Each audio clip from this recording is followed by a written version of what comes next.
आप इन अश्रुओं को पोंछ लीजिए, क्योंकि ये अश्रु नहीं, ये आपका प्रेम है जो मेरे भैया के प्रति है। और ये ऐसा वैसा प्रेम नहीं, अपार प्रेम है। हे भाई, हम चाहे तो अमुक व्यक्ति का जीवन सुखमय कर सकते हैं, किंतु ऐसा होता नहीं है, क्योंकि काहू न को सुख दुख कर दाता, निज कृत कर्म भोग सब भ्राता, जोग वियोग भोग फल मंदा, हित अनहित मध्यम भ्रम फंदा, जन्म मरण जय लग जग जालू, संपत्ति विपत कर्म और कालू, देखई सुनई गुनई मन माही, मोह मूल परमारथ नाई। हे शका, ऐसा इसलिए है कि व्यक्ति को अपने कर्मों का ही फल मिलता है। कोई सोचे कि हमें जीवन भर सुख की प्राप्ति हो जाए तो ऐसा संभव नहीं है। और जहां तक ये जगत है और जगत के रिश्ते नाते हैं और जन्म मरण है, ये सब है क्या? हे सका, ये माया और मोह है। ये उस प्रकार है जिस भांति सपने होए भिकारी नृप, रंग को नागपति होए, जागे लाभ न हानि कुछ, तिम प्रपंच जिए सोए। जिस भांति एक राजा रात्रिकालीन बेला पर स्वप्न देखता है कि वह भिकारी हो गया, उसी भांति एक भिकारी भी स्वप्न देखता है कि वो राजा बन गया। किंतु जब दोनों की निंद्रा टूटती है तो यथार्थता में कुछ परिवर्तन नहीं होता। जो राजा रहता है वो राजा ही रहता है, और जो भिकारी था वो भिकारी ही रहता है। अरे, जब यह संसार स्वप्नवत है तो उन्नति अवनति धोखा है। सपने का राजा और रंग, होना अनहोना मिथ्या है। जीवों की यहाँ अवस्थाएं बस घोर मोह की बातें हैं, और इस जग में जो भी होती वो सब सपने की बातें हैं। इस जग में ज्ञानी जनता जगती है और अज्ञानी जनता सोती है, या वो जग जाते हैं जिन पर कुछ कृपा इसकी होती है। हे सका, आज मैं आपको परमार्थ ही नहीं परम परमार्थ बताने जा रहा हूँ, इसलिए ध्यान पूर्वक सुनो। सखा, परम परमार्थ एहा, मन क्रम वचन राम पद नेहा। ऐसा क्यों? राम ब्रह्म परमार्थ रूपा, अवगत अलख अनादि अनूपा। भैया श्री राम जी स्वयं पार ब्रह्म परमेश्वर के ही स्वरूप हैं, इसलिए हमें उनके ही चरणों से नेह करना चाहिए। चलो चलते हैं, सुबह भी होने वाली है। कहती सखा गुनी फागुन सा,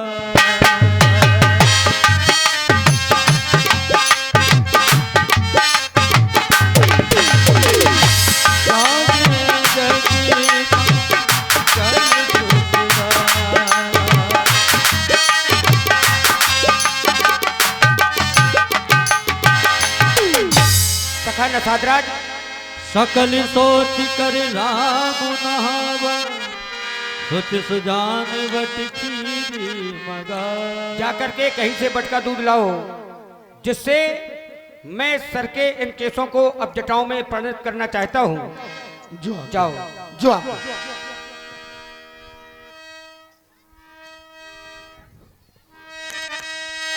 अनुज सहित सिर जटा बना,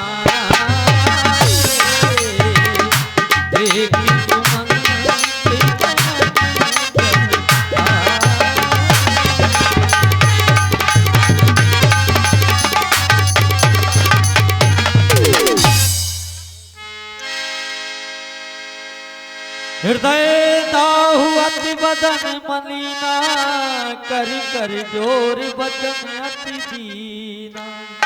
हे नाथ, आप अयोध्या से हमारे साथ में आए। बल प्रखंड में आपने प्रथम तमसा के किनारे विश्राम किया। हमें दुख हुआ, मैंने अपने दुख को दबा लिया। पुनः आपने निखात के यहाँ एक रात्रि पृथ्वी पर शयन किया। मैंने ये भी दृश्य देखा, परंतु दुख को दबाता रहा। परंतु आज जब आपने बटका छीर मंगवाया और अपने केसों में बट के दूध को लगा करके इन केसों को जटाओं में परिवर्तित कर लिया, इस दृश्य को देख करके आज मेरा हृदय विदीर्ण हो गया, विदीर्ण हो गया।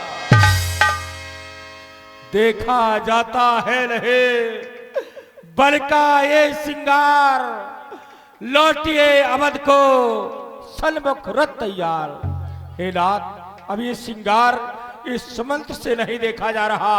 सामने रथ खड़ा हुआ है, आप रथ में सवार हो जाए और अयोध्या की ओर लौट चले। कारण जिस समय मैं अयोध्या से चला था तो चक्रवर्ती महाराज दशरथ ने आदेश दिया था, मंत्री समझ तुम हमारे प्यारे राम लक्ष्मण को ले जा रहे हो, परंतु ध्यान रखना नाथ कहो अस कौशल नाथा लय रथ जाओ राम के साथा, तो बन दिखाए सुरसर अनवाए आने फेर बेग दो भाई।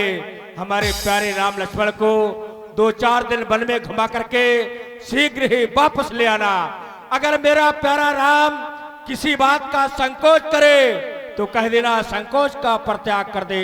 तो राम लखन सिंह आनव फेरे संशय सकल सकोच निबेरे, आप संकोच का परित्याग करे क्योंकि हो चुकी आज्ञा कैकेयी की, बल में सरकार विराज चुके, बहु तेरे हृदय आकाशों में एक घन के बादल गाज उठे। इसीलिए लौटे अवध को तो जलता जीवित हो जाएगी, अपने ही हाथों से अपने राजा को मुकुट पहनाएंगे। आप अयोध्या लौट चले, अयोध्या की प्रजा पुनः आपके शीश पर वही मुकुट धारण करेगी और राजा के रूप में स्वीकार करेगी। आप अयोध्या लौट चले, अयोध्या लौट चले। मंत्री है राम उठाई प्रबोधा, और तात धर्म तुम सब मति शोधा।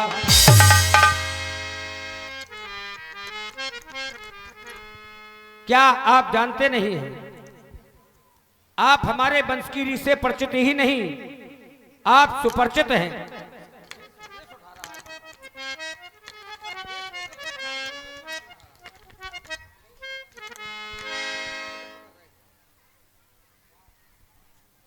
मंत्री जी, आप सदैव कहा करते थे राम तुम्हारे ऐसे ऐसे पूर्वज हुए हैं जिन्होंने धर्म के लिए करोड़ों कष्टों का सामना किया लेकिन धर्म को नहीं जाने दिया, धर्म को सदैव धारण किया है पर कष्टों का सामना किया।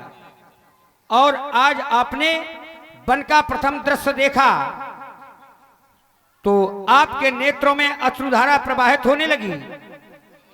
क्या हो गया है आपको? आप सदैव सुनाम सुंदर का मंत्र नाम विचार का, जिसका सुंदर विचार हो, जिसकी सुंदर सलाह हो, वही तो सुमंत्र है। तो क्या यही आपकी सुंदर मंत्रणा है, यही सुंदर विचार है? मंत्री जी, आप हमारे पिता तुल्य हैं, मैं आपको अपने पिता के समान समझता हूं, पर आज आप कह रहे लौटकर अयोध्या वापस चलें, हो चुकी कैकेयी की आज्ञा। अरे अभी तो केवल द्वितीय दिवस है, प्रथम दिवस तमसा भयऊ, दूसरी सुरसर तीर, ये द्वितीय दिवस है, तो अभी मां की आज्ञा तो बहुत बाकी है। आप तो सोचते हैं, आप सदैव कहते थे, और ये हमारे वंश की रीत है, कैसे बोधीच से बोधीच बल जो कछु भाषा।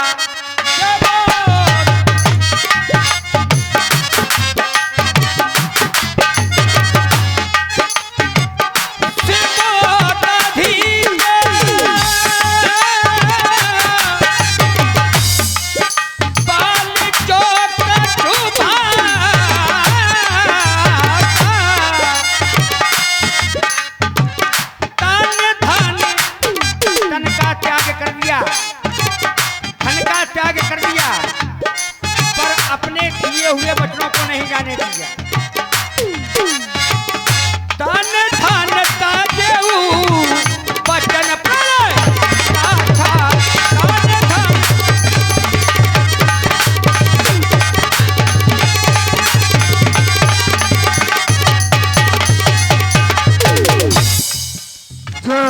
जय हो राम जी। आप देख रहे हैं आपके मंच पे प्रथम बार आगमन हुआ है। जहां तक इनके अभिनय का प्रश्न है बंधुओं, ये ऐसी शख्सियत है, और शख्सियत बनाता कौन है? हम आप सभी किसी ना किसी इष्ट की पूजा करते हैं, इनका भी कोई इष्ट होगा, उस इष्ट की महान कृपा हुई और रामलीला क्षेत्र में इन्होंने अपनी कौशल वाणी, अपनी कुशलता से, कौशल वाणी से, साहित्य के सहयोग से मां सरस्वती ने कंठ पर कृपा की। उस सुरीले कंठ के माध्यम से ये राम जी का पावन शत का जो अभिनय कर रहे हैं, सम्माननीय, माननीय, श्रद्धेय राम बिहारी जी रसिक बंधुओं, ये ऐसा नाम है कि लगभग बहुत सारे भक्तों के हृदय को छू लिया। मैं क्षमा चाहूंगा। 50 मुद्राएं श्रीमान भैया महिपत अहरवाल जी, ग्राम सजारी खुर्द। 200 मुद्राएं श्रीमान भैया सम्माननीय चोखेलाल जी अध्यापक महोदय जी की समदिन ग्राम जेवरा मध्य प्रदेश से बधाई है।